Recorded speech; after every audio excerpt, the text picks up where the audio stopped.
श्यामनिळा लढीवाळा यशोदेचा कान्हा आपल्या नटखट अदांनी अवघ्या गोकुळाला वेड लावणारा मनमोहना, यशोदा माईचा डोळा चुकवून आपल्या बाळगोपाळांना सोबत घेऊन आढ्याला बांधलेली दह्याची हंडी हे एकच लक्ष्य.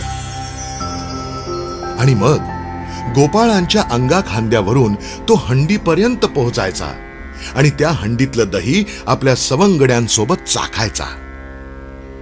तो दिवस त्या साऱ्या गोपाळांसाठी उत्सवासारखाच असायचा. आणि मग त्याची आठवण दरवर्षी श्रीकृष्ण जन्माष्टमीच्या वेळेला आज तागायत सारे कृष्ण भक्त काढतात. आणि त्याच दिवशी असेच थर रचून भारतभर दहीहंडी हा उत्सव साजरा करतात.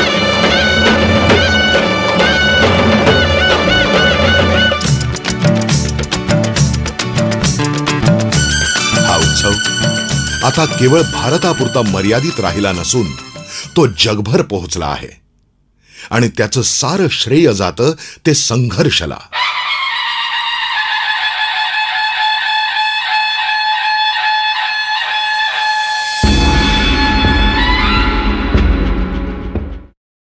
संघर्षानं खऱ्या अर्थानं या उत्सवाला ग्लोबल केलं. गेली 20 वर्ष ठाण्यातीलच नव्हे तर महाराष्ट्रभरातील साऱ्या गोविंदा पथकांमध्ये आकर्षणाचा पहिला बिंदू म्हणजे संघर्षची दहीहंडी.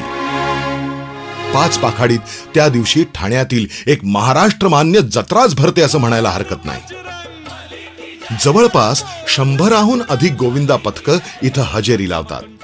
म्हणजे जवळपास 20,000हून अधिक गोविंदा आणि मदतनीस आणि त्यांचा उत्साह द्विगुणित करण्यासाठी त्याहून दुप्पट संख्येनं जमलेले दर्शक. माणसांची गर्दी नाही तर त्यांचा महासागर उसळलेला असतो. पण आजवर कधीही तिथं तिळभर सुद्धा अनुचित प्रकार घडलेला नाही.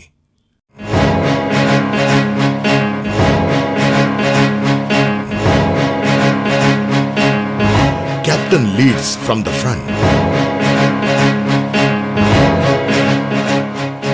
महिला गोविंदाचा दांडगा उत्साह पाहून त्यांच्यासाठी वेगळी दहीहंडी दरवर्षी नेमानं बांधण्यात येते. आणि अनेक महिला आम्ही कुठल्याही बाबतीत मागे नाही हे दाखवून देतात.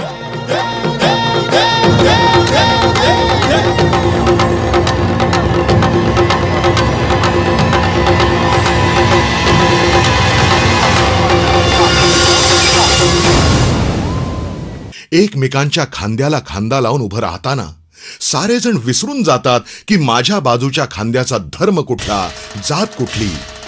तो असतो फक्त एक गोविंदा.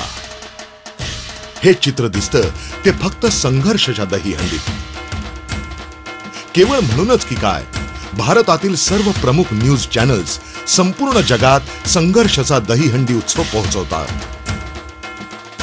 अगदी लाखो रुपयांपेक्षाही जास्त रकमेची बक्षिसं आपल्या गोविंदा पथकांना दरवर्षी संघर्षतर्फे देण्यात येतात.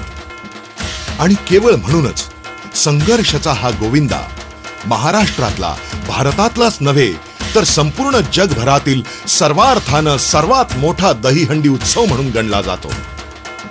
या हंडीचं नेमकं वैशिष्ट्य म्हणावं तर ते असं की याचा आस्वाद घ्यायला लोक अगदी परदेशातून ठाण्यापर्यंत येतात.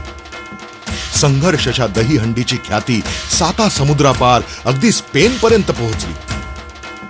तिथली मानवी मनोरा रचणारी पथकं ठाण्यात येऊन थडकली आणि इथलं अद्भुत दृश्य पाहून स्तंभित झाली. त्यांनी त्यांची कला इथल्या प्रेक्षकांसमोर पेश केली. त्यानंतर आमच्या मनात असं आलं की आपली ही परंपरा आपण जगभर का नेऊ नये. आणि इतिहास घडला. गिरणगावच्या चाळींमध्ये आणि ठाण्याच्या 5 पाखाडीत आपलं कौशल्य दाखवणाऱ्या गोविंदा पथकांच्या स्वप्नांना पंख मिळाले. आणि काही निवडक गोविंदांनी थेट स्वारी केली स्पेनची. आणि आपल्या देशाच्या शिरपेचात मानाचा तुरा खोवला गेला. संघर्ष आयोजित हा उत्सव केवळ सेलिब्रेशन नसून तो एक यज्ञ आहे.